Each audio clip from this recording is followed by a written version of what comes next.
पश्चिमी दिल्ली से सांसद कमलजीत सहरावत हैं बातचीत करने के लिए। आज सरकार का पब्लिक नोटिस आती है तो सरकार एक तरफ स्कीम लॉन्च करती है, दूसरी तरफ एक विभाग, उसी का विभाग एक नोटिस जारी कर देता है।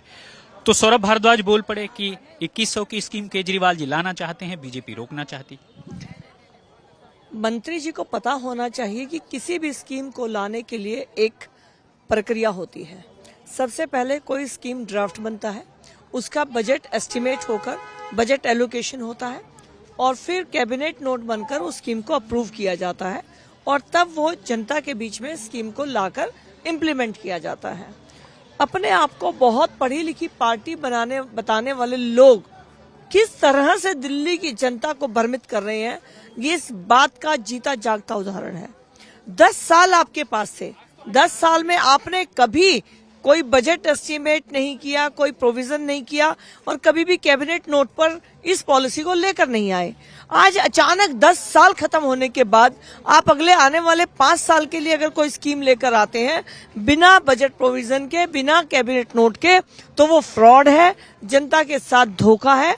और इसीलिए क्योंकि अल्टीमेट रिस्पॉन्सिबिलिटी तो विभाग के ऑफिसर्स की होती है, उन्होंने इस बात को बिल्कुल साफ कर दिया कि ये विभाग से इसकी कोई परमिशन, कोई प्रक्रिया फॉलो नहीं हुई है, तो उन्होंने अपनी जिम्मेवारी निभाई है।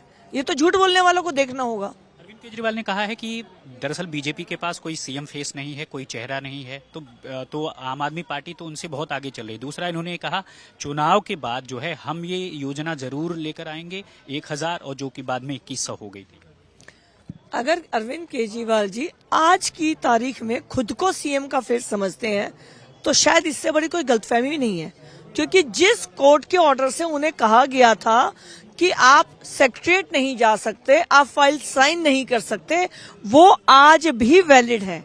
यानी केजरीवाल जी एक व्यक्ति हैं और वो व्यक्ति जब तक आगे किसी पोजीशन को नहीं ले सकता सीएम की, जब तक केस क्लियर ना हो। वो जमानत पे रिहा है, केस अभी चल रहा है। जितने भी तथ्य और जितने भी डॉक्यूमेंट और एविडेंस उनके लोगों ने दिए हैं, उनके साथियों ने सरकारी गवाह बन के दिया है, वो सब जिस दिन वेरीफाई होगा उस दिन उनको जेल जाना होगा। बहुत धन्यवाद बातचीत करने के लिए। तो ये थी कमलजीत सहरावत। अंकित सिंह के साथ राम किंकर सिंह, आज तक।